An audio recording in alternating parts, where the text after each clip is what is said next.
Hey friends, welcome to 1 Minute with Monee, a podcast where we help busy adults live life with balance and harmony 1 minute at a time. Before we get into our discussion, let's listen in to our quick tip for the week. Hey friends, in today's episode of 1 Minute with Monee, I want to encourage you to get your affairs in order. Regardless of how little or how much you think that you have in assets, make sure that you consult with an attorney today so that they can assess your financial situation and recommend an estate planning package that will be best for you. At minimum, everyone should have a will, a living will or medical directive, any powers of attorney, just in case anything happens to you. Your family is confident that what you wish and what you desire, they are able to fulfill. So again, make sure you consult with an attorney, understand your situation, and get that estate plan package in place.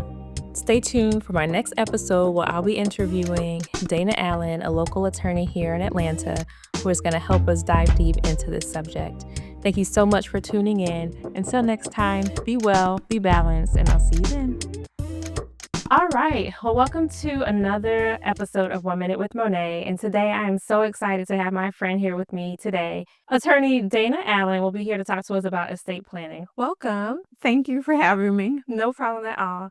When you hear someone say, get your affairs in order, or if after someone passes, they didn't have their affairs in order, what are they talking about? Well, a lot of people do not have their wills and trusts in place for when they pass away that will direct their family members as to what to do. So today we're talking about estate planning, and it will help to guide people, give them a blueprint for what to do to get their affairs in order. My first question is, why is it so important for everyone? What does estate planning entail? Estate planning entails allowing your loved ones, family members, friends to know what your final wishes were. So it depends on what you need to address when you pass away. So sometimes a will is the proper choice, and a lot of times a trust is the best option. Okay, awesome. So what are some of the common misconceptions about estate planning? I would say that people do not always think that they need to do estate planning if they feel like they don't have a lot of assets. People have homes, people have life insurance policies, and they still don't necessarily think that they need to take the step of having estate planning in place. Mm-hmm. Where do you think that comes from? I just think it's a miseducation.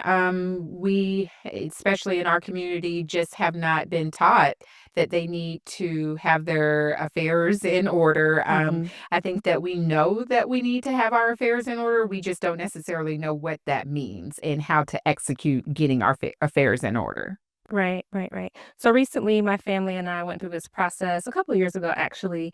And when you talk about education, all the things that it entails, we were actually educated on a full package. So it may not just be a will, it may not just be a trust, but there are some other key items that you should include in your full estate plan. So let's talk a little bit about that. What are some of those essential documents involved in estate planning? Okay, so you definitely hit on the biggies. So you often hear about a will and you often hear about a trust. And these kind of things can be a little bit complex in deciding which one is best for your scenario. And most people default to thinking that they need a will. Which a lot of times, it's if you have nothing else in place, at least you have a will. That is great. The concerns that come in and having a will is that you open your estate to probate. And probate is the process of going to the probate court in your county and saying that this person has passed away and we need to essentially settle their affairs. And so a will could be the proper document that you need, but there's also a trust. A trust is going to be a way of essentially telling the world, hey, this is what I want to do with my affairs. This is who I want to be doing it. And the trust is already in place before you pass away. Nobody has to access the probate court. And especially when your family members are grieving, it can be a little difficult to now have to worry about going to a probate court to try to figure out how to access money, how to transfer assets. And, it also opens you up for interpretation. Mm-hmm. At that point, a judge may be sitting there trying to determine if what you said is what you meant, Okay. how your family members are interpreting it. Sometimes you'll have different family members that say, "Oh, but he changed his mind." Okay. And so, you know, having a trust in place would avoid having to go to probate court. I oftentimes joke that you either pay now or your heirs are going to pay later. Because whenever you do go to probate court, it can be a little bit complicated. So a lot of people end up hiring lawyers to be able to go to court. And if you had maybe just had a trust in place, you could have avoided probate court. Got it. That makes sense. So there are some things you mentioned that apply after a loved one may have passed away. What are some of those things that we should have in place now, just in case we are hurt or getting into an emergency situation where your family has to make some decisions about your health moving forward? Okay, so we do have in Georgia what we call advanced healthcare directives. And essentially, at that time, you can tell your loved ones that you want to maybe be resuscitated, if you should not be able to make decisions. You can also decide, hey, if a machine is keeping me alive, I don't want to be in that state. So since I can't tell them, I need you to be able to be my voice to let them know that's not something that I would want. Otherwise, a hospital is going to do everything that they can in order to preserve your life. And, whether that's you're here conscious and making decisions for yourself, or if you can't make those decisions and you don't have anything in place, then, the hospital or doctor is going to do everything that they can to try to keep you alive. Okay, awesome. Now, what about a financial power of attorney? What is that, and how does it work? What is it most useful? Yes, so financial power of attorneys are good if for whatever reason you're unable to act on your own behalf. I caution people as to relying on power of attorneys too much if the person is incapacitated. Because a power of attorney is just not a, hey, go do whatever you want, whether I'm sitting here in a vegetative state or not. This is debatable. It is litigation that has gone through the courts as to, is a power of financial power of attorney going to be enough for somebody to act if you're incapacitated? Um, I am of the belief that a power of attorney should be used in the sense that maybe you've fallen down, you can't move, and you still need something financial, go to the bank, maybe sell a property or something to that effect, and you just need somebody to do that. You have your right mind, you're able to make decisions, you just can't physically do it. Mhm. It may be that you've had a stroke, you may be able to still, make decisions, you just may have lost the ability to write or something to that effect. I believe that's a good way to use a financial power of attorney. However, if somebody is unconscious and you decide, oh, I'm going to go use this financial power of attorney to sell the person's house, I don't believe that's a good use of a financial Right. power of attorney. People should not just be able to do whatever they want with your finances because you've given them a power of attorney. Mhm. There's different tools. You can go to the probate court to say, hey, this person is incapacitated. They can't make decisions. I would like to be over them. And at that point, you can get appointed conservator over the person. Okay. So, financial power of attorneys are great to have in place, but just know and understand that they're not necessarily a catch-all. You may have to also access the court to get a conservatorship put in place. However, while you have your good health, you have your good mind, you can choose a conservator to say, hey, if I'm ever in a position where I can't make my financial decisions, I would like this person to do that. And that conservator will have the capacity to go to a probate court and say that you elected them to be your conservator and over your estate while you're alive, but maybe not have full capacity. Okay, that makes sense. Now you said a couple terms there. So you said Okay. You mentioned a conservator, but I Uh-huh. know also through the will and the trust process, you may also have an executor and a trustee. Okay. So, what goes into the process of choosing who those right people are to name in those different documents that you may have in your estate plan? Okay, so one of the important things to know is the difference between a conservator, I'm sorry, between an executor and an administrator. Okay. So, an executor is generally when you have a will and you have wrote out and you've done a good drafted legal will in Georgia and named somebody to execute whatever it is that you have decided in that will, that's an executor. An administrator generally think about it as if you didn't do that step. You had now somebody's going to the court. They're saying that my loved one has passed away, but they have this estate, and this estate can consist of a house. This estate can consist of a bank account.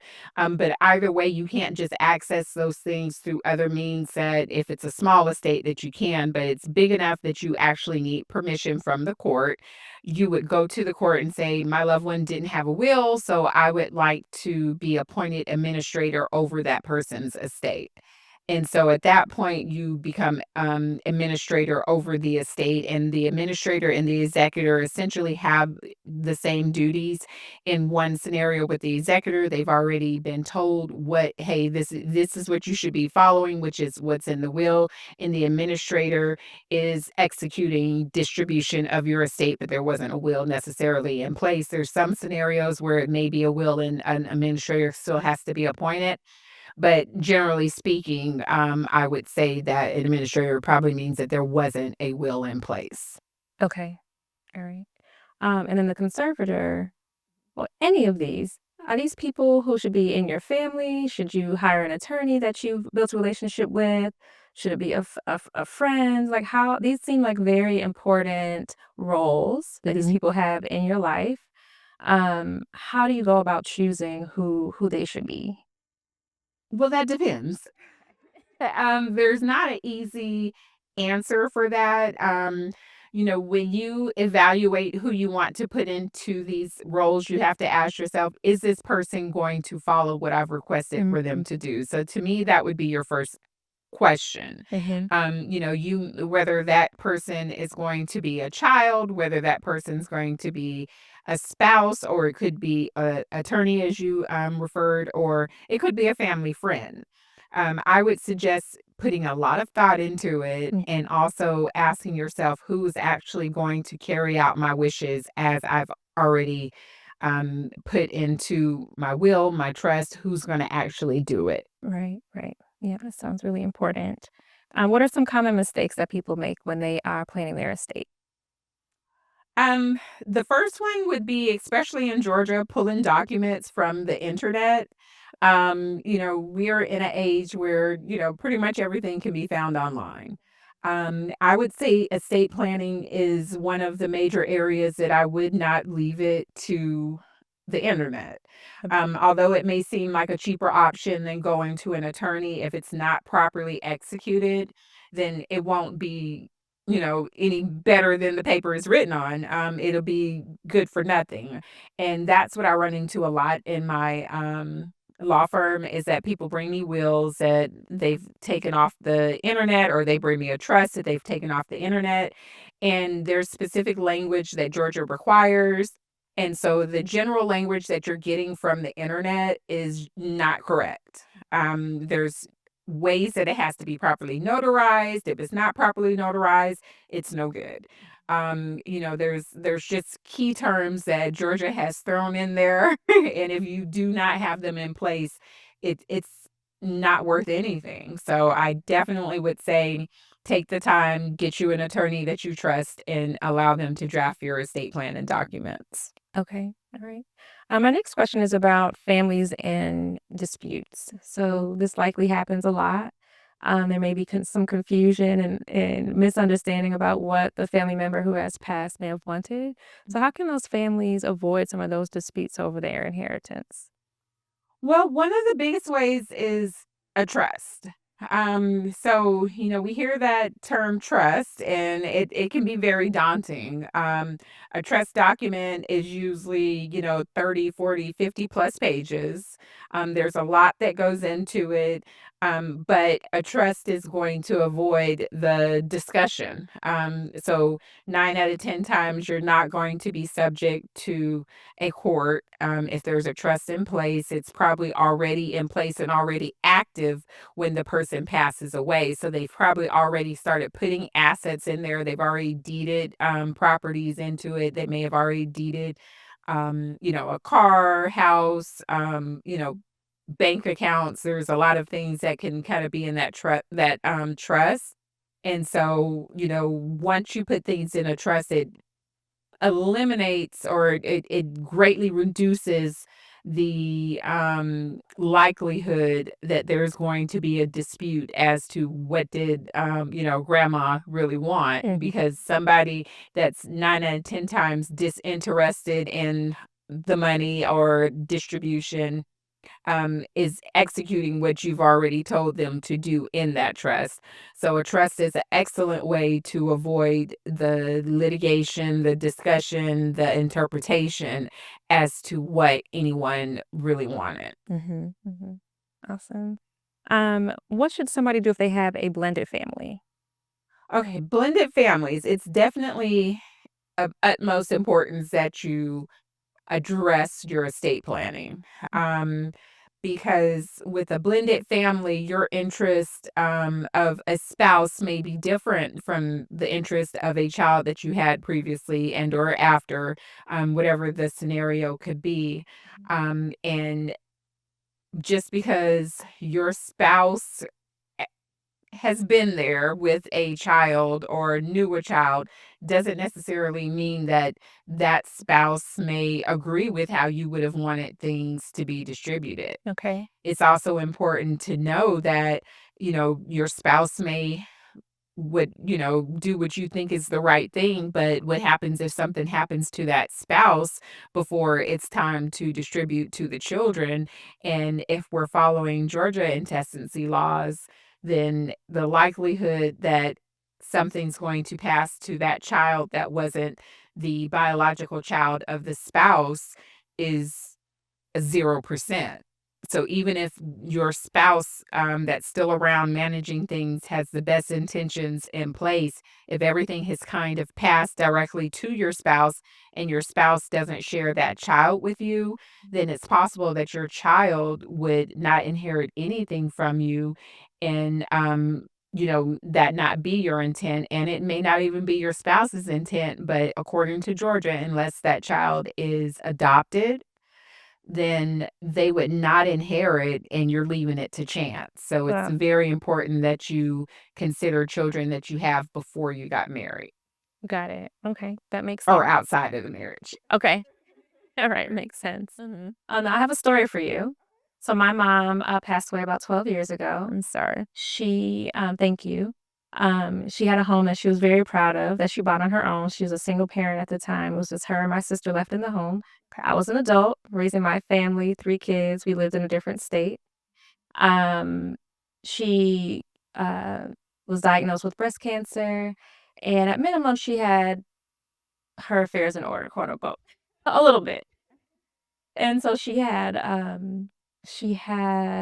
life insurance policy, she had a couple of investment accounts, and of course, she had her home.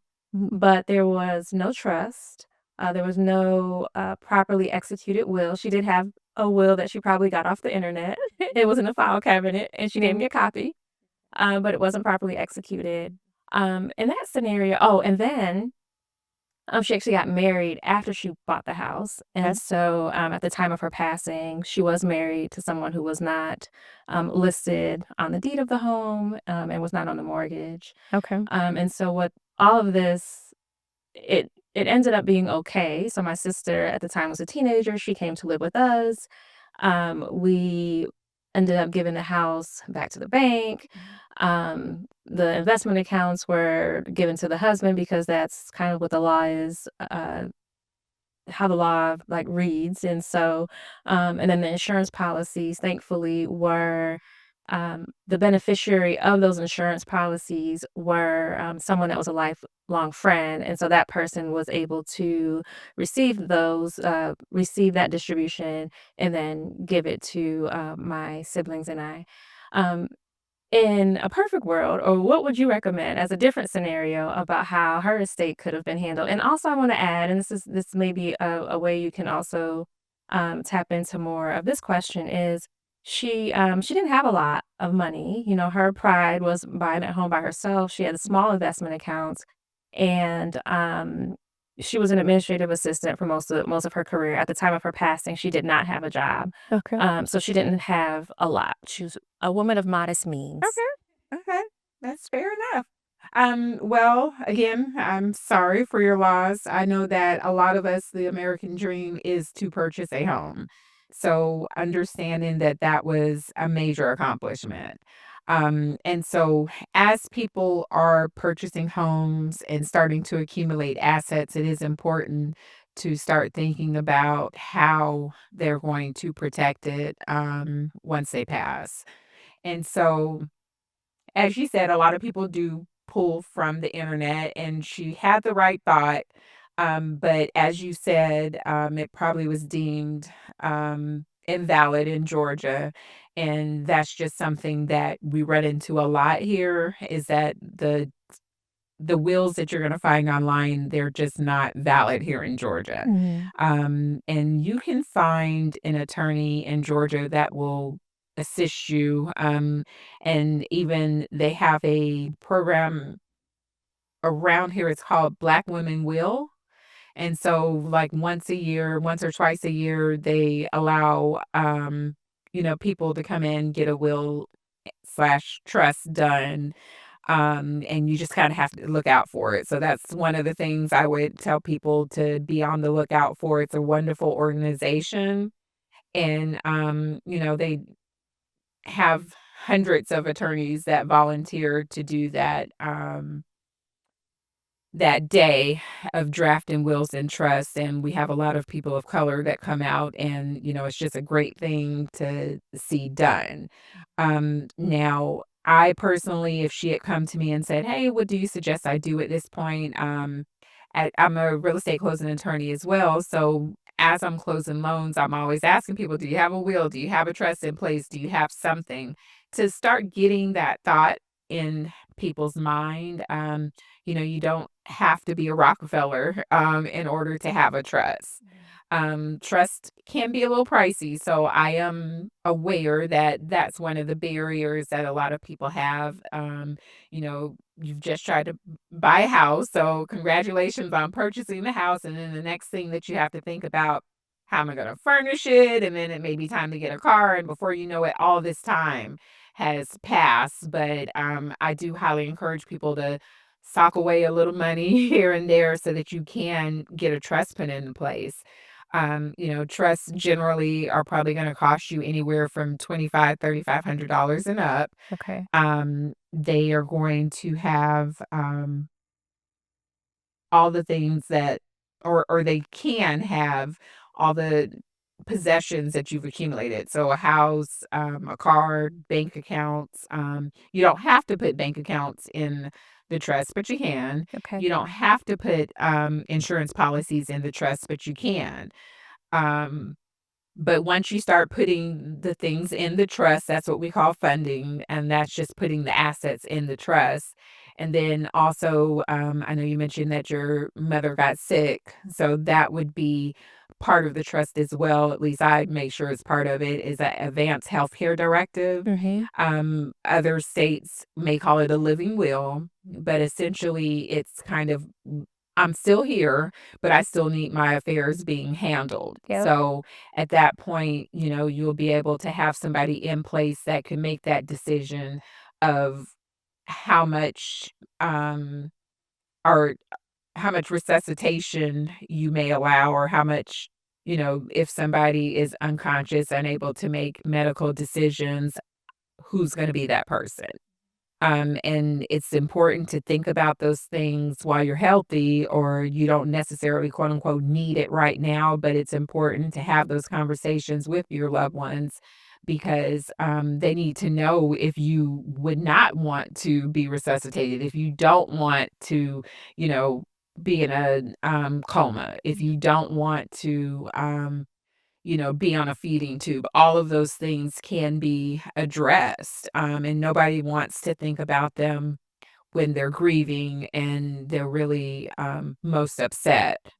Um, my brother passed away um, just recently, and it was December 31st.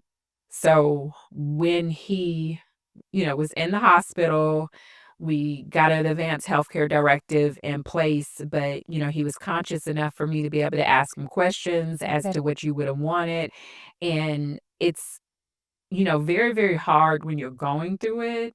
But when you know what somebody told you they wanted, um, it makes it, I won't say easier, but it's not as difficult to make the decisions if somebody has told you, I don't want to be on a ventilator. If somebody has told you, hey, if I have to be on a feeding tube, I don't want it. So that's why I think it's very important to get these documents in place because it is hard when you're going through it. So, excuse me, I am very passionate about this topic. I love estate planning. And more importantly, I love when you're kind of in control, even when you're not in control. Right. So when you get these documents in place, although, you may not be able to make decisions on your own, you've already thoroughly thought about them and told people, your loved ones, hey, this is what I wanted.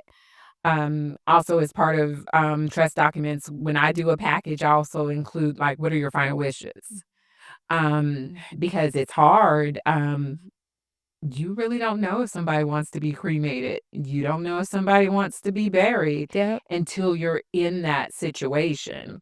And then if you never spoke to the person about it, um, you're making decisions for them. But it's something empowering about, and even I would say even comforting about knowing that you are following what somebody wanted. You know that their last wishes are being carried out. So if somebody says, "Well, why are we burying them at Kennedy Cemetery?"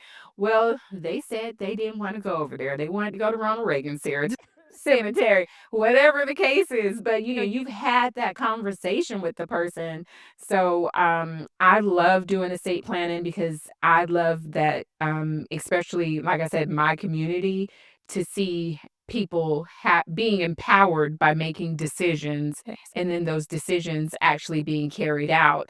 So, the financial part of it is major, but it's also those things that, like I said, you might not necessarily think about, that if you come to an attorney like myself, I'm going to have you thinking about that. I'm going to have you saying, hey, here's a final wishes document.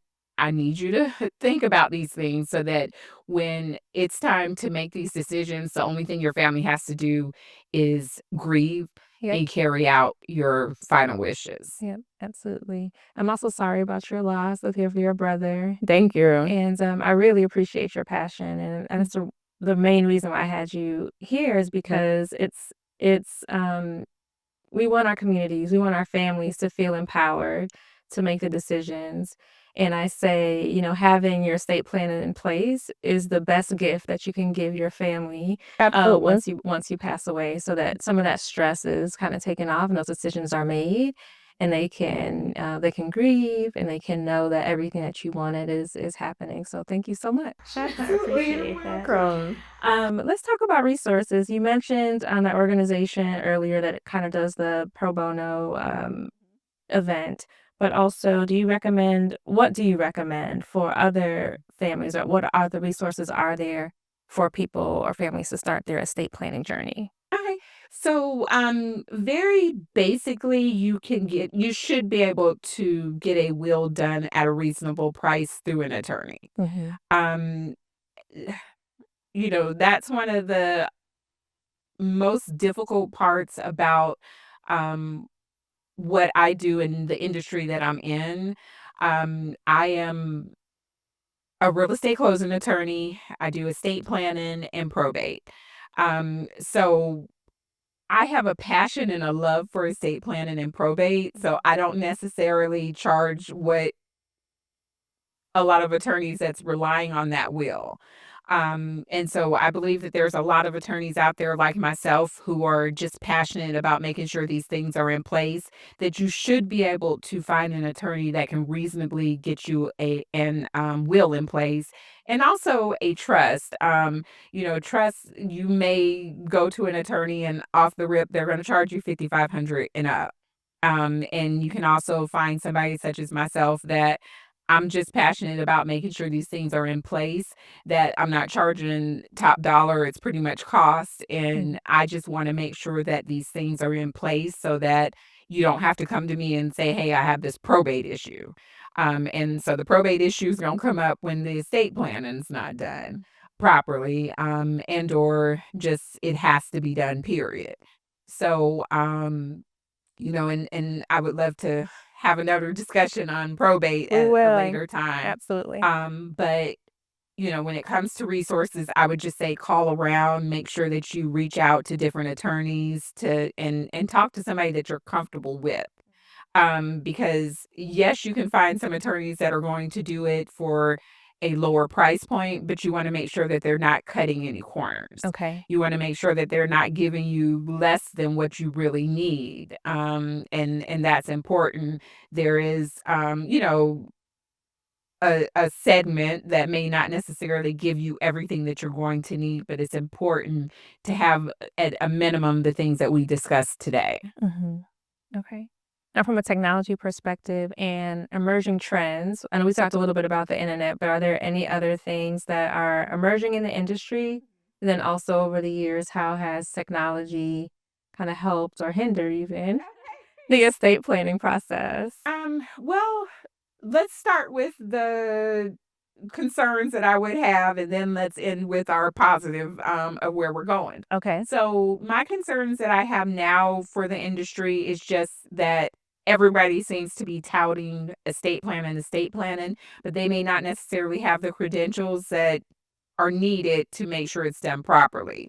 So somebody can give you a will, somebody can give you a trust, but if they're not properly executed, they are going to be worth nothing to you. So you have to be careful of seeing an ad for estate planning on social media, on the internet, and the person is not a licensed attorney. The person may be an accountant. Love my accountants, but that's not what they were trained to do. Right.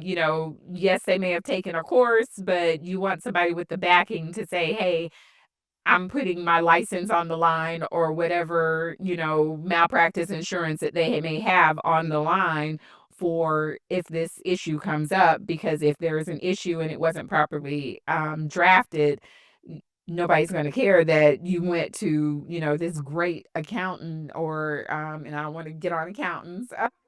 Just for the sake of the example, right? Yes, that's just an example of my accountant. But you may find different people who are acting in that role as an estate planner, and that's what they call themselves, an estate planner, but they may not necessarily have the backing to what they're doing. And that's important. Is just make sure that, somebody touting that 299, 599 trust is not getting your 299, 599 and not giving you what you actually need. So I have a concern about that. AI is out here now, and everybody thinks, let me just put it in AI and woo, we're happy, but it doesn't quite work that way either. So be careful of, just pulling something from AI. On a positive note, in Georgia, we do have a new deed. This deed is helpful for people who may just have a property that they need to transfer. Um, and it's called a transfer on death deed.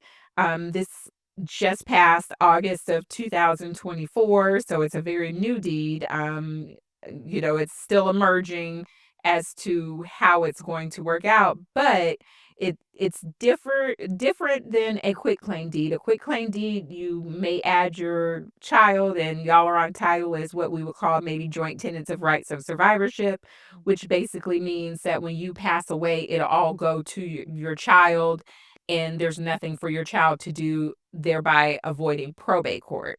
The issue with doing that is, let's say child has liens somewhere or owes somebody some money, and now somebody's putting a lien on your house because you put this person on title with you. Okay. So that's the caution of a quitclaim deed. With this transfer on death deed, you're saying, hey, when I pass away, I would like it to go to ABC child. And the only caveat with that is that you filed the deed, the person's not on title with you yet. The person can get on title once you pass away by going to the court to say, I affirmatively accept this property.